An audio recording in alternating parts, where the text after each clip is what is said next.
guys, welcome back to another episode on Moment with Lady R. Today we'll be talking about 5 areas of hygiene every woman needs to know. This topic is very important because a lot of times we resort to Google research for health information which is not always accurate. So today on this show, I have a real doctor as a guest speaker and she'll be giving you information that you can trust. This one is accurate. Stay tuned. Welcome back. So today on this show, I have with me a pretty lady. See her smile. Her name is Doris Madka. She's a homemaker, a medical doctor, of course, and a researcher. She has great passion for increasing awareness of good health practices to reduce diseases and death. Welcome on this show. Thank you very much, Rosemary, for having me on your show. It's a real privilege, and I hope I will be able to do a good job. I know you'll be able to do a good job. Thank you. Right. So, diving right into it, we are talking about 5 areas of hygiene every girl needs to know. Yep. So, When we talk of areas of hygiene, a lot of times we think about our teeth, we think about bathing, we think about underwears. But hygiene is a lot more than that. Hygiene is all about practices that a woman, in this case we are talking about women, yes. so those practices that women engage and do to maintain their health and prevent illness, that's basically what hygiene is all about. To be able to practice good hygiene, you must love yourself. There is a place for self-love in the practice of good hygiene. Because if you do not love yourself, you won't see the need to go on and do any other thing. You won't care what you look like, you won't care what people are saying, you won't care how you come out to the world. And that matters because you are special and you are unique. The very first area is to eat well. This cannot be overemphasized. And when I mean eating well, I'm not talking about eating everything that is available for you to eat. But eating the proper things your body actually needs, in the portions and in the manner your body actually needs it. There's a place for every class of food. There's none that is more important than the other one. No. Because when you eat well, it shows in your body. It shows on your skin, it shows in your eyes, it shows in the way you carry yourself. So, good food, very important. The second area, role of exercise. It is very key. When you exercise, there's a feeling it brings onto you. And most especially, there are hormones that are released that, keeps you in this area of happiness, And exercise doesn't need to be any until you've sweated so much, then you have done exercise. As much as you're exerting yourself and your heart rate is actually increasing, you are doing exercise. However, for it to be good exercise that will benefit your heart and your body, it needs to be up to 150 minutes in a week.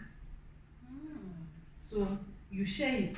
So if you can put it all in a day, fine. If you can share it between 3 days, fine. If you can share it among the 7 days of the week, but it has to be up to 150 minutes in a week. These smartphones that have what's the name now? Footstep. It counts the number of footsteps you take per day. Does that factor in? Yeah.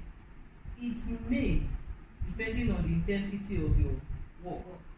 There's a place for strolling in exercise, but it has to be done.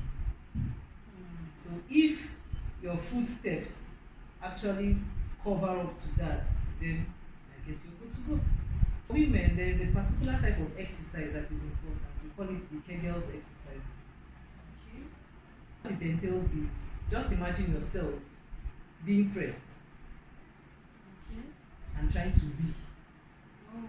and then having to stop. Oh, okay. That's something they ask pregnant women to do, right? Very good. Aha.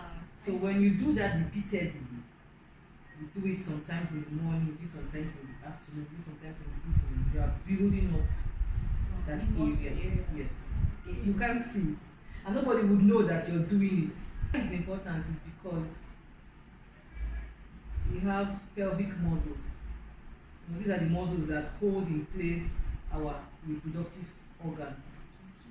So when you're doing a Kegel exercise, you keep those muscles in place, you tone them, keep them firm, and what happens is your internal female reproductive organs are safer and protected from prolapse, then coming out.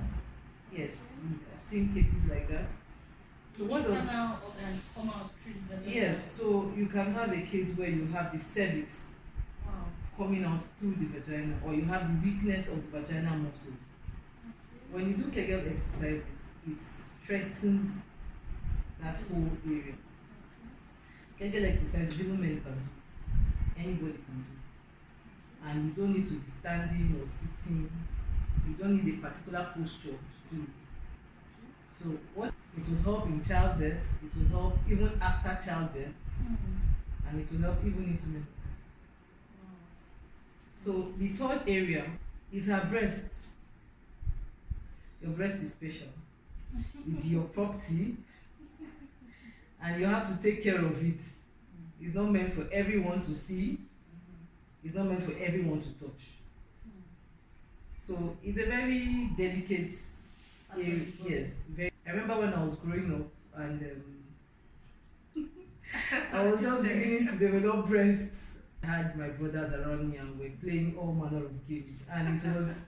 Maybe I forgot that I was a lady. Maybe I did not know what was going on. So I can remember a number of times when they bumped into me, and that's very painful. It can be very, very tender. That's why I say it's a very delicate area. So what can a woman do to take care of her breasts? You would ask, it's not just to beat. I mean, what's there? What else is there to do? I really want to know. So in taking care of your breasts, one, you wash it. With soap and with water. As a woman gets older, she begins to lose vital oils that her body produces to keep her body moisturized. It happens in the breast too. So we advocate for using mild soaps that are not very harsh on the skin, so that your breasts don't get dehydrated and easily get cracked. So you moisturize just as you do your body and your face. After washing your breasts and bathing, what do you wear on your breasts? Here comes the area of wearing the proper breast wear, or bra as we call it. So it's best if this bra is of cotton material. And cotton, because it's more absorbent. Some of us sweat under the breast, yes. So if you're wearing a cotton material, it would absorb the sweat better than if you're wearing nylon or breast wear is made of other materials. So one, be very careful to wear cotton bras. Now, in wearing your cotton bras, be careful you're wearing the proper size for you. You know, sometimes we see people wearing all manner of things nowadays. Push off. I don't know what they are called, though, but they are not helping the breasts. Yes. So when you wear a good bra, I'm not talking of the quality of your bra. I'm talking of the fitting. It should fit your cup. There shouldn't be a space between your bra and the breast. Okay? It shouldn't be so tight that you're no longer comfortable. And it shouldn't be so free that your breasts are no longer. That I bet when you get home and you just show your face, thank you, Jesus, I'm free. Yes, it's time for freedom. Yes, your breasts are meant to be free. We'll get to that. So, you wear your cotton bras that are properly fit, and the strap at the back should be such that it's not on your back. I don't know if you see when we're in secondary school, a lot of us then when we wear our bras, the back of the band at the back is up here. It's almost it's almost Yes, on our necks. yes. We don't need those kind of bras. They are not doing us Those, any help. yes. Yes. So when your bra gets old and weak, ideally every 6 months or 8 months, you should change it. Yes. To keep it, strong and working for you. So I've talked about the material, I've talked about the size and the proper way to wear it. And remember to wear it such that the strap is not coming down. So you adjust the back strap using the hooks. As you add weight or as you reduce weight, you can adjust it. The same thing too goes with the strap. You wear it such that it actually sits and it's not, it's awkward sometimes when it keeps dropping. Then after talking about that, you have to clean your bra. Come on, ladies, we have to wash our bras. Some of us don't wash our bras. Some of us think maybe it doesn't get dirty. Not like So, pants that you have to change every day, so you can wear it for No, God knows how long. no. It's a complete no. So you wash your bras. Ideally, you can rotate bras, 3 bras in a week, such that if you wear one today and tomorrow, you let it rest to allow it to recover its shape and its form, and then you can wear a different one on day 3. Third day. Yes, you wear that one for another 2 days. It's not dirty yet, so you go back to the first one you wore, or the next one, another one. So as a woman, you actually can do with 3 pairs of bras if you don't have money to buy more. Yes, and it will be good, and it will last you for up to 6 months if you do this that I've just said. So you wear it on alternate days or 2 or 3 days alternate. You wash it at the end of the week. So I've talked about the material, the sizing, the cleaning, the alternate days, and then there are times when you should let your breasts be free. Freedom. There's no one that does not like freedom. Even the breasts like freedom, especially maybe at night when we sleep. That's the perfect time to just allow your breasts. I think that sleeping with bra happens when you are growing. That stage where you are very sensitive of your body. Because I remember when I was younger, then my mom, remove it now. Remove it. So mommy, no. But by the time I grew older, nobody told me. You say what? As soon as I'm coming home. You get tired. Different types of bras for different breast shapes. There's actually a thing like specific breasts shapes for specific bras. I'm not going to go into the details of that. Oh, I'll do that somewhere. Okay. Yeah. So having talked about the how we should wear the right bras to take care of our breast. Now there's something that every woman should be doing as soon as she starts menstruating and developing breasts. Some of us we menstruate, maybe we start menstruating earlier than we start developing breasts. But I mean, our audience in their 20s, so they are all are menstruating and they all have developed breasts. So once every month, you should do your breast self-examination. And that's all about using the front of your hand, your palm, to palpate your breasts. You're doing that, you're checking for lumps, you're checking for texture, you're checking to see if there's any abnormality every month. The best time to do it is after your period. Because during your period, your breasts are tender, so you may not be able to breathe very, very well. But if you do it a week after your period, tenderness has reduced, has stopped in most cases, and then you can actually do that. And whenever you notice any difference, it's time to see the doctor. No, I think the problem with that is many ladies may not even know what a normal breast is supposed to look like. Like, for instance, I remember in university, there was an instance where I stayed in someone's house for like 2 weeks or so because I had a accommodation issue. And that day she just finished having a bath. Her friend was around her, so she called the friend. Hey, come and check. Oh, I think I'm seeing lumps here and all. And then the person is like, what's the normal one supposed to look like? It's like, but ordinarily, if you touch it, there are things inside it. So how do you differentiate it from lumps? What is it supposed to look like? So there's a texture to the breasts. It's not just flat, and it's not Like balloony. It's that's not air. It's not air. So it's a tissue, and you have your mammary glands where the milk comes out from. So when you feel your breasts, you shouldn't feel any lump. It should just be a smooth glide. You know, when you touch lumps, you would know that they're lumps. Yeah. They're stronger. They're stronger. They're firmer, and sometimes they stick to the chest. So you would not be able to move them. Or there are some that are mobile. You'll be able to pinch it. But they are strong, like They're maybe not like the stone. Not as strong as stone, but they're firm. And if you're unsure, you can always go to the hospital and ask a midwife to check you out. Yes. A lot of things are not as difficult as we think they are in Nigeria.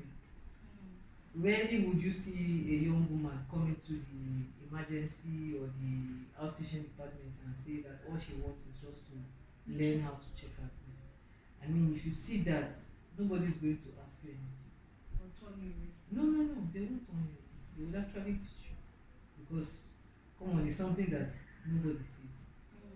Yes. So let's learn to, go to the right sources for the right information that we need. So no Google doctor, guys. Go to the right source. Okay. Yes. The next area is, the pubic hair. That's the fourth area. Yes, that's the fourth area. By pubic hair, I mean, the hairs under your armpits and the hair in your around the genitals. Yes. As women, I suppose a lot of us see the need to shave as we start growing and developing these hairs. But then it's important that you use the right products. And if you are not using a chemical product per se, you can use a blade, a stick. But it's important that you designate one stick per area. Oh, per area. Per area. So that you do not get one area infected over time. So one stick for the pubic area, one stick for the axillary hair, the hair under the armpits. You've been using lame markets, and in my head I'm like, very soon we are going to hit that. No. I am very conscious. No, you've done a good job. I mean, I've followed and I understand. So, let's use the language that everyone can understand and learn from. If not, they'll be like, she's speaking Latin. I can't understand anything she said. So you shave depending on how your hair grows. For some people, it grows very quickly. You can shave once in a month, or you can shave every 1 week. However the hair grows, just make sure you trim. And if you're having bumps, be careful so that you use the right shaving product that will not predispose you to having bumps. If you have bumps, you may need to see the doctor, take some antibiotics, and then you're good to go. But if some people have very sensitive skin, when they use blades, they have that issue of bumps. So you can use shaving creams, and then you're not good with shaving creams. A lot of female shaving creams, you don't need to use a blade. There's a plastic. Yes, you just use that and you scrape and you're good to go. So that can work. Then when it comes to the genital areas, for some people the hair down there does not grow as much as the hair on the armpit. Then you do not have a problem because the hair down there is equally important. It helps to keep the place more moisturized. It helps to prevent foreign bodies, bacteria from coming into the vagina. So some people like it cleanly shaved, some like it moderately shaved. However you want to do it, whatever you're comfortable with. but just be sure that it's not so long that you sweat, because once there is hair down there, the truth is you actually start to sweat a little more. So when you sweat a little more, you are likely to become a little more uncomfortable, a little more unsure of yourself, Yeah. For the purpose of our viewers watching, is there any medical preference with regards to shaving everything or leaving a little bit of hair? Actually, medically, it's advised to leave some. Like I said, for the reasons that I gave earlier on, allowing the place to be moisturized and protecting foreign bodies.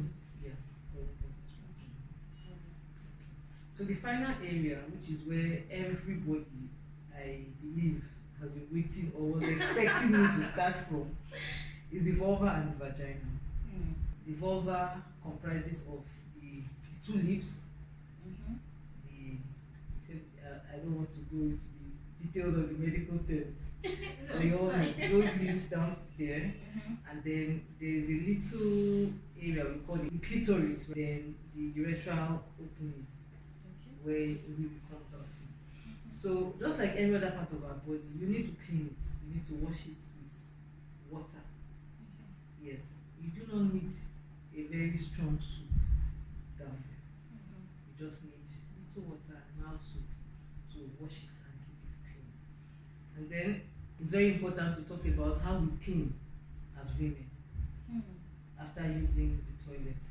When we ease ourselves or when we poop. For a woman, after using the toilet, after weeing, you should clean from front to back. From front to back, not Yes. from back to front. No. Women have very short urethras. Where we wee from is very short. Now, if you keep cleaning from back to front, what you're doing is you're cleaning from your anus and you're bringing it in front towards your urethra.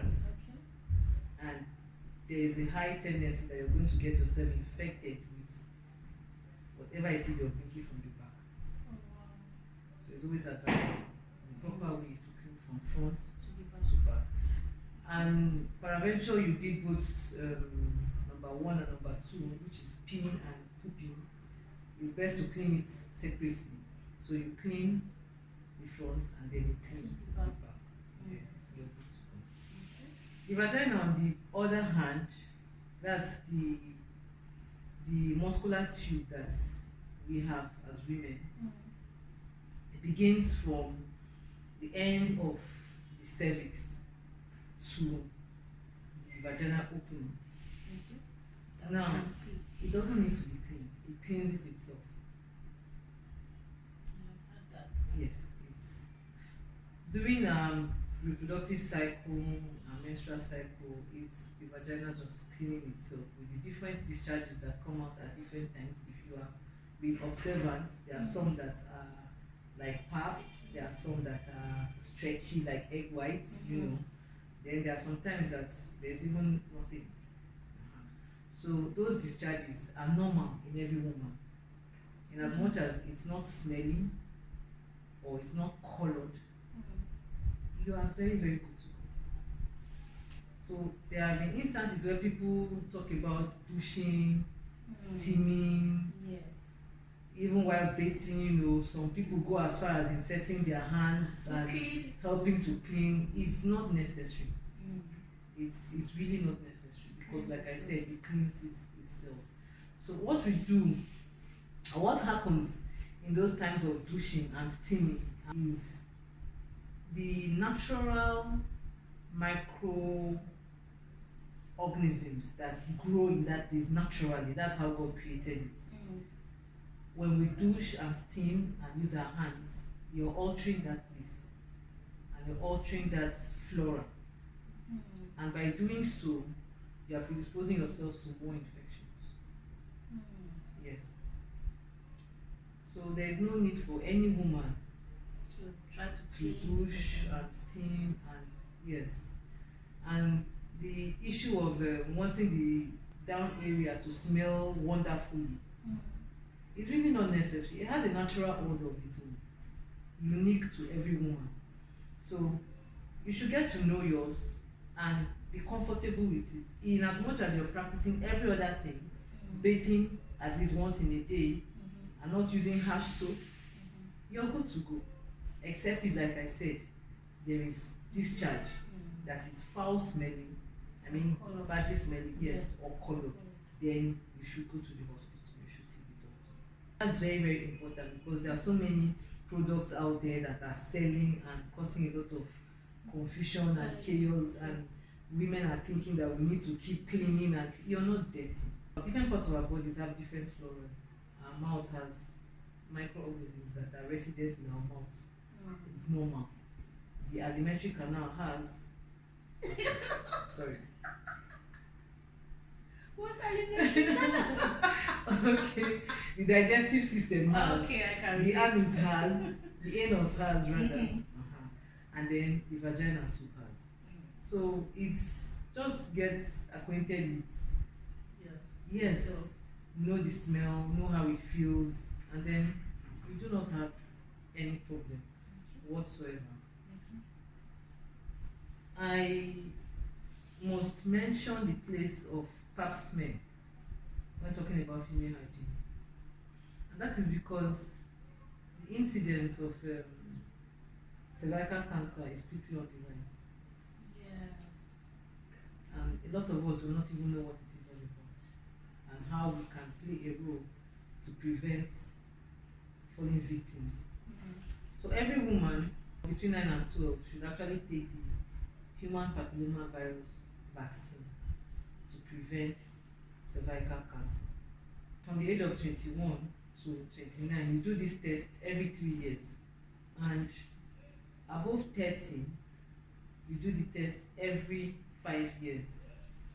Well, in addition to doing the test every 5 years, you should do a human papillomavirus test to be clear of the virus. Now, when women are sexually active, the virus is always there.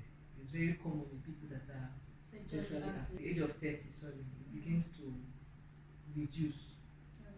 Yes. So that's why you now need to do a human papillomavirus test to confirm whether it is there or not, and then go on to do the pap smear. Human papillomavirus, I've been talking about it, is one of the major causes of cervical cancer. So the earlier you test for it, Better. yes, and it's not there, it doesn't mean that you should go and rest. No, it just means that you should be more conscious and keep checking.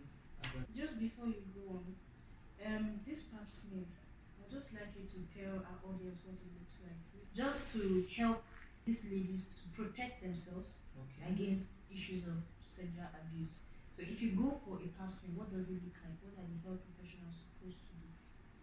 Okay, the pap smear is, like I mentioned earlier on, is a test that looks into your cervix. Okay.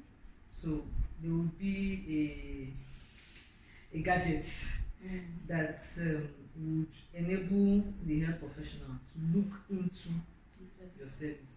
And for that health professional to get that access, of course, you're lying down on the couch with your back on the couch and your legs spread wide open. Okay. Now, all the professional does is to use another gadget to expose your cervix, and then we'll use another one to look. So there should be no instance of touching or fondling or no, any of that. And for this exam or for this test, it's actually proper to have a nurse or another medical professional Present. yes, around when that is being done. Just if you're not comfortable with whomever it is that is performing your test, you can always ask for a change. But if it's in a facility where probably it's just one person that is doing it, then you can ask for there to be a chaperone, a nurse or some other person in the room present if you're comfortable with that. Or That's better the still, proper thing. if you don't have access to all of that, just change facility. I feel it's not so difficult. Just change facility. Do what you want to. Yes. Now, finally, may ask ourselves, how often do I wear my pad, my sanitary towel when I'm on my period? Depending on how heavy your flow is, you should wear your pad or your sanitary towel or use your tampon for between 5 and 6 hours. If your period is heavier, of course you'll do less. Yes. If not, you're going to get stained. Yes. And that can be very embarrassing. However, you shouldn't feel so embarrassed if it happens, because you're just a lady. And though you may know how your period flows, the truth is you can never tell how this particular period is going to be, because your flow too depends on emotions, circumstances, situations, all of that come into play when a woman is about to see her period.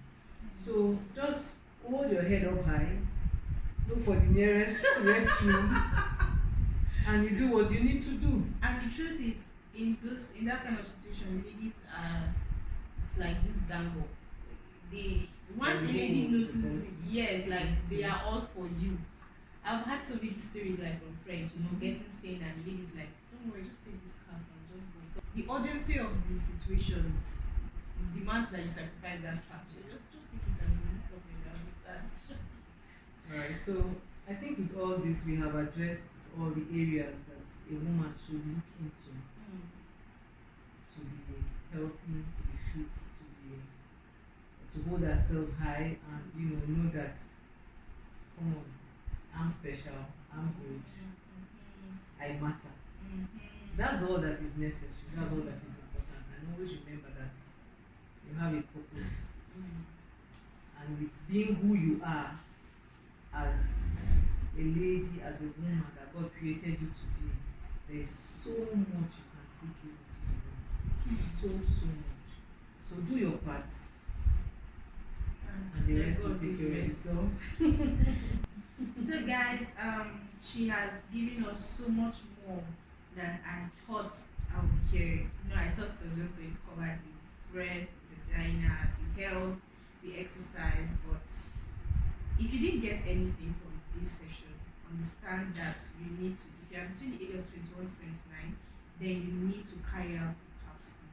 Very, very, very important. Thank you so much, Dr. Doris, for being on the show, for the information, for the enlightenment. And it is my prayer that the people who need this will see it, will gain enlightenment. And who knows, maybe by taking this advice, someone will actually prevent the case of cervical cancer. And you must have saved it. Thank you. So thank you guys for watching. I'll see you next week. Bye.